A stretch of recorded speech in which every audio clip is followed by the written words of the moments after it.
All right, let's take a look at this next question. We want to determine if the relationship is parallel, perpendicular, or neither. All right, let's take a look at our first set of lines. Now you could find 2 points on the line and calculate the slope, or you could also count. All right, so remember, in order to count, pick 2 points that are on nice even squares. Okay, and you're going to count the x and the y. So remember, your slope is rise over run. So I'm going to count here and go down. So I went down 1, so that's my rise, that's -1. And my run is 1, 2. I went right 2, so that's +2. Okay, so if you go down, it's positive. If you go down, it's negative. If you go up, it's positive. If you go right, it's positive. If you go left, it's negative. Okay, so that's going to give us the slope of this one is -1/2. So let's take a look at our next one. Same thing. Let's get a nice even point here to count. We're going to count rise over run. So we're going to count, my slope is going to count up 2 and right 1, so it's a +1, so that's +2 over 1. So let's compare the slopes here. This one was our -1/2.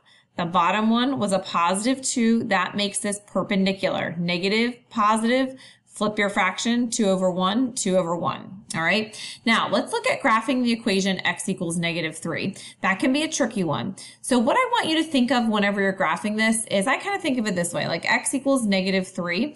If I go to x equals -3 and plot a point right there, if I was going to draw a horizontal line, that wouldn't necessarily make sense.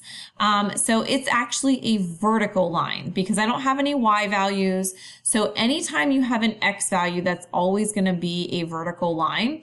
And the other way that I think of it is, if I was going to make a table to graph this, my x value is always going to be -3. It's not changing. Y could be 1, 2, 3, and I can plot -3, 1, -3, 2, -3, 3. Okay. So now let's take a look at y equals 2. So if I plot y equals 2, it doesn't really make sense to draw a vertical line there, right? But it can make sense to draw a horizontal line. So in this case, a y equals is always a horizontal line. Okay, and if you were thinking of making a table, same thing, you make your table x, y. Y is always going to be 2 no matter what x is going to be. There's no x, so I can just make it 1, 2, 3. So 1, 2, 2, 2, 3, 2. Okay, so y is always going to be 2. So this has a slope of 0 because I'm not moving anywhere. This has a slope of undefined. Okay, so in this case, they're undefined and 0, and that is going to make our relationship perpendicular. All right, so let's get into the questions that are a little bit tricky, where you're writing an equation of a line that's parallel to another line. Before we do this, let's just go over the 3 different forms you need to know. Number 1, on your quiz, it will say put it in point-slope form, put it in slope-intercept form, put it in standard form. So if you do not put it in the correct form, you will not earn full credit. So please make sure that you're being very careful. Okay, so point slope form is y minus y1 equals m parentheses x minus x1. Now you can always put it in point slope form to then go to slope intercept form to then go to standard form. So think of this as like your starting point. Okay, you can always solve to get it into these other 3 forms, all right? Now, in point slope form, what you're going to fill in is your y1, that's always your y from your ordered pair, m is your slope, and x1 is your x value from your ordered pair. In slope intercept form, it's solve for y. Okay, you have a number in for your slope and a number in for your y-intercept.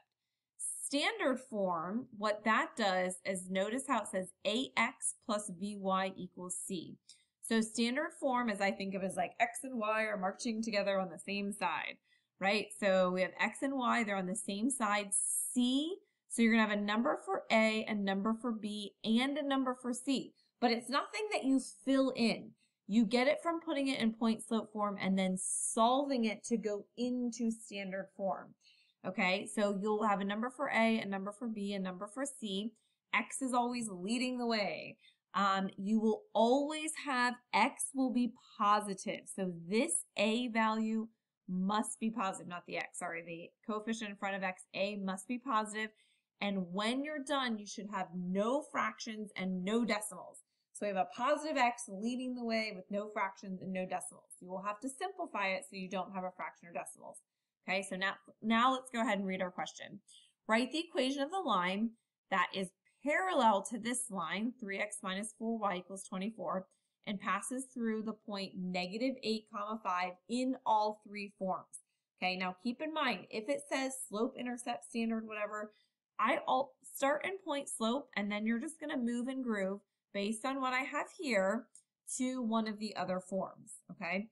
Now, think about what you have here. I know this is a little bit tricky. So right now you have a line that looks like this. This is the equation of 3x minus 4y equals 24. You're writing the equation of another line that's parallel to this, passes through the point -8, 5. So this is your x1 value. This is your y1 value. You can fill that in right here. But to write the equation of the line in point slope form, you need a point, okay? You need your x1 and your y1, and you need the slope. Well, we have the point, but we don't have the slope, okay? Slope intercept form, you need the slope and the y-intercept, but if you get point slope, you can solve for y to get it in this form or standard form, okay? So, but think about this. We can get the slope because this red line is parallel to this given line. So the first thing we're going to do is we need to find the slope of this black line and use it for my red line. Well, in order to do that, it has to be in slope intercept form. I must solve for y, okay? So to do that, we subtracted 3x from both sides. You get -4y equals -3x plus 24.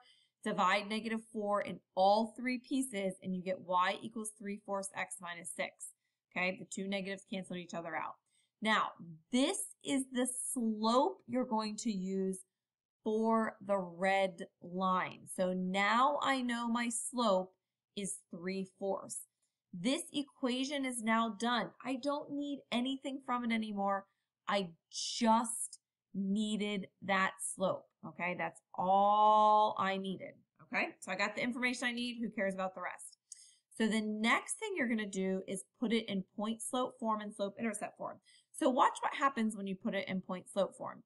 You're going to fill in your y1, you're going to fill in your m, and you're going to fill in your x1. Now this is your y1. It is your point that's on your line, your 5. Your slope we found out was 3/4, and your x1 is your x on the line. So we're just going to fill in those three pieces. You're never going to fill in this y and x. They're always going to stay there. You're like, okay, well, what do I do from here? How do I get slope intercept form? Literally, you do the same steps every single solitary time. Number one, you distribute the 3/4, and then you add whatever is next to y. So basically, to get it in slope intercept form, you now need to solve for y, okay? So we changed our two negatives to a positive. Okay, there's my point slope form. Now my slope intercept form, I'm going to distribute, okay, the 3/4. You do the same thing every time, distribute and then add. So when I distribute, I get 3/4 x plus 6, and then I just want to add 5 to both sides, y equals 3/4 x plus 11. Now it's in slope intercept form. I got my slope, got my y-intercept. Notice it's different because this is now the equation of my red line. So now you're thinking, how do I get this into standard form, okay? Now, standard form, remember, x and y are marching on the same side. You have no fractions, no decimals, and x is always the positive leader, okay? So this is it in point slope form. Standard form, first I have to move the x over to the other side, okay? You could do, it doesn't matter which way you do it first. Sorry, this way got rid of your fractions. You could say, what's my fraction here? My fraction is 4, so I need to multiply every single solitary piece by 4.